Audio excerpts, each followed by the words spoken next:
नमस्कार दोस्तों, स्वागत है आपका हमारे YouTube चैनल पे। आशा करता हूँ कि आप सब ठीक होंगे। दोस्तों, जैसा कि आप सब जानते हैं कि तालिबान ने अफ़गानिस्तान का 85% एरिया कैप्चर कर लिया है और बहुत ही जल्द तालिबान अफ़गानिस्तान की गवर्नमेंट को भी गिरा देगा। इस मुद्दे पर पूरी दुनिया की नज़रें टिकी हुई हैं क्योंकि तालिबान के पावर में आ जाने से पूरी दुनिया पर इसका गहरा प्रभाव पड़ेगा, खासकर से इंडिया पर। तो चलिए दोस्तों, आज हम विस्तार से जानेंगे कि कैसे तालिबान का जन्म हुआ और कैसे तालिबान रशिया और अमेरिका जैसे ताकतवर देशों पर भारी पड़ गया। तो चलिए शुरू करते हैं। दोस्तों, अफ़गानिस्तान हमेशा से ही लड़ाकों का देश रहा है। पिछले 1000 से भी ज़्यादा सालों से अफ़गानिस्तान की सारी ट्राइब्स आपस में लड़ रही हैं। भारतीय इतिहास में मोहम्मद घोरी, महमूद गजनी और अहमद शाह अब्दाली जैसे इन्वेडर्स भी अफ़गानिस्तान से ही आए हैं, पर हमेशा ही अफ़गानिस्तान में युद्ध जैसे हालात नहीं रहे हैं। बीच में कुछ ऐसा भी वक्त आया है जब अफ़गानिस्तान ने तरक्की और मॉडर्नाइजेशन देखा है। तो आइए जानते हैं अफ़गानिस्तान की मॉडर्न हिस्ट्री के बारे में। सन 1893 में ड्यूरंड कमीशन ब्रिटिश इंडिया में आता है और भारत और अफ़गानिस्तान के बीच में ड्यूरंड लाइन बनाई जाती है। यह ड्यूरंड लाइन आज भी पाकिस्तान और अफ़गानिस्तान का बॉर्डर निर्धारित करती है। उस वक्त अफ़गानिस्तान पे अंग्रेज़ों का शासन तो नहीं था, पर वो ब्रिटिश कंट्रोल स्टेट ही माना जाता था। वर्ल्ड वार 1 ख़त्म होने के बाद ब्रिटिश एम्पायर कुछ कमज़ोर सा हो गया था। उस वक्त 1919 में अफ़गानिस्तान ने ब्रिटिशर पर अटैक कर दिया। यह वार थर्ड एंग्लो अफ़गान वार के नाम से जानी जाती है। इसे अफ़गान वॉर ऑफ इंडिपेंडेंस भी कहा जाता है। इस वार के बाद अफ़गानिस्तान को आज़ादी मिल जाती है। आज़ादी के बाद अफ़गानिस्तान में कॉन्स्टिट्यूशनल मोनार्की स्थापित होती है और शाह वंश का राज चलने लगता है। मोहम्मद जहीर शाह 1933 से 1973 तक अफ़गानिस्तान पर राज करते हैं, पर 1973 में जहीर शाह के सेनापति दाऊद खान उसका तख्ता पलट कर देते हैं और ख़ुद को अफ़गानिस्तान का पीएम डिक्लेयर कर देते हैं। 1977 में जब दाऊद खान अफ़गान कॉन्स्टिट्यूशन रिलीज़ करते हैं तो खुद को prime minister, foreign minister, defence minister जैसे सभी इम्पोर्टेंट पद पर डिक्लेयर कर लेते हैं। अफ़गानिस्तान की जनता इसका विरोध करती है और अफ़गानिस्तान में सौर रेवोल्यूशन देखने को मिलता है। सौर रेवोल्यूशन को लीड कर रहे थे नूर मोहम्मद तारिकी। इनको यूएसएसआर का सपोर्ट हासिल था।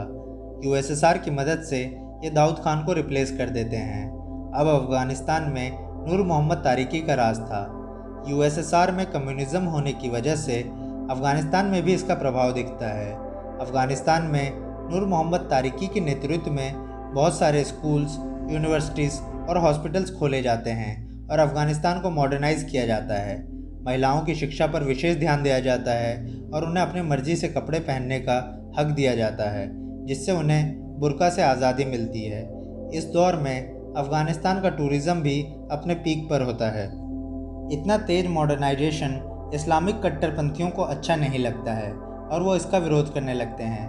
अमेरिका इस बात का फ़ायदा उठाता है और विरोध कर रहे लोगों को और भड़काता है ताकि अफ़गानिस्तान से यूएसएसआर का इन्फ्लुएंस कम कर सके। अफ़गानिस्तान में अमेरिका मुजाहिदीन तैयार करता है और यही नहीं, अफ़गानिस्तान के पड़ोसी देशों से भी मुजाहिदीनों को अफ़गानिस्तान भेजता है। इन सब में सबसे प्रमुख नाम होता है ओसामा बिन लादेन का, जिसे अमेरिका सऊदी अरब से पाकिस्तान में भेजता है। इन सब की ट्रेनिंग पाकिस्तान की आर्मी और आईएसआई करवाती है। अमेरिका अफ़गानिस्तान में स्टूडेंट्स, जिन्हें की पश्तो भाषा में तालिब कहा जाता है, उन्हें भी भड़काता है और हथियार उठाने पर मजबूर करता है। उस समय यूएसएसआर की बाउंड्री अफ़गानिस्तान से लगती थी, इसीलिए मुजाहिदीन और तालिब से लड़ने के लिए यूएसएसआर अपनी आर्मी को अफ़गानिस्तान में उतार देता है। अफ़गानिस्तान का टेरेन पहाड़ी होने के कारण यूएसएसआर की आर्मी को बहुत सी मुश्किलों का सामना करना पड़ता है। अफ़गानिस्तान के मुजाहिदीन पहाड़ों में गुफा बनाकर रहते थे और अचानक ही हमला कर देते थे। इस वजह से यूएसएसआर की आर्मी कुछ बहुत ज़्यादा अचीव नहीं कर पाती है।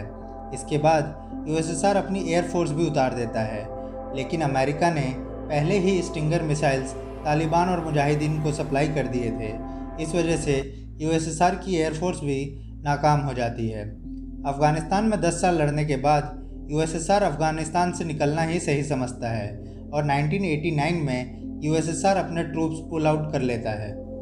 यूएसएसआर के जाने के बाद सभी मुजाहिद आपस में गुट बनाकर लड़ने लगते हैं। इन सब के बीच में एक पावर स्ट्रगल सा छिड़ जाता है, पर इन सब में तालिब्स उभर कर सामने आते हैं और इनका नेतृत्व कर रहा होता है मुल्ला उमर। 1990s में तालिबान का अफ़गानिस्तान पर एक छत्र राज्य हो जाता है। तालिबान के पास मॉडर्न अमेरिकन वेपन्स तो थे ही, साथ ही में यूएसएसआर से लूटे हुए रशियन वेपन्स भी थे। फिर आता है सन 2001, जो कि सारी दुनिया को हिला कर रख देता है। 11 सितंबर 2001 को अमेरिका के वर्ल्ड ट्रेड सेंटर पर दुनिया का सबसे बड़ा आतंकी हमला होता है। यह हमला ओसामा बिन लादेन ने करवाया होता है। इस वजह से अमेरिका तालिबान के खिलाफ हो जाता है और ओसामा बिन लादेन को मारने के लिए अपने ट्रूप्स अफ़गानिस्तान में उतार देता है। हालांकि अमेरिका पाकिस्तान में घुसकर ओसामा बिन लादेन को 2012 में मार गिराता है, लेकिन अफ़गानिस्तान में 20 साल लड़कर भी और $2 ट्रिलियन खर्च करके भी तालिबान को नहीं हरा पाता है। अब अमेरिका 2021 में अपनी नाक कटाने के बाद अपने फोर्सेस अफ़गानिस्तान से पुल आउट कर रहा है और तालिबान धीरे धीरे पूरा अफ़गानिस्तान पर कब्जा करते जा रहा है। इस वजह से तालिबान इस पूरे रीजन के लिए एक सिक्योरिटी चैलेंज बना हुआ है।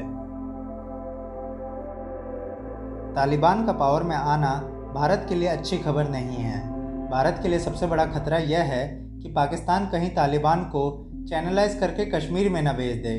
इसके अलावा भारत ने अफ़गानिस्तान में $3 बिलियन खर्च करके वहाँ की parliament building, dams, highway, library जैसी चीज़ें बनाई हैं, जिनके नष्ट होने का भी खतरा बना हुआ है।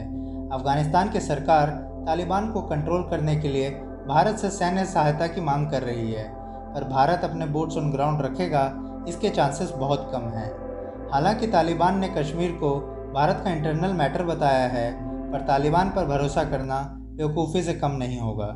ऐसे में यही निर्णायक घड़ी है जब भारत को फैसला करना है कि वह न्यूट्रल रहेगा या तालिबान के खिलाफ लड़ेगा। ऐसे में भारत को क्या करना चाहिए, हमें कमेंट सेक्शन में जाकर ज़रूर बताइए। और अगर अभी तक हमारे चैनल को सब्सक्राइब नहीं किया है तो सब्सक्राइब कर लीजिए, ताकि हमारे इन्फॉर्मेटिव वीडियोस आप तक पहुंच सकें।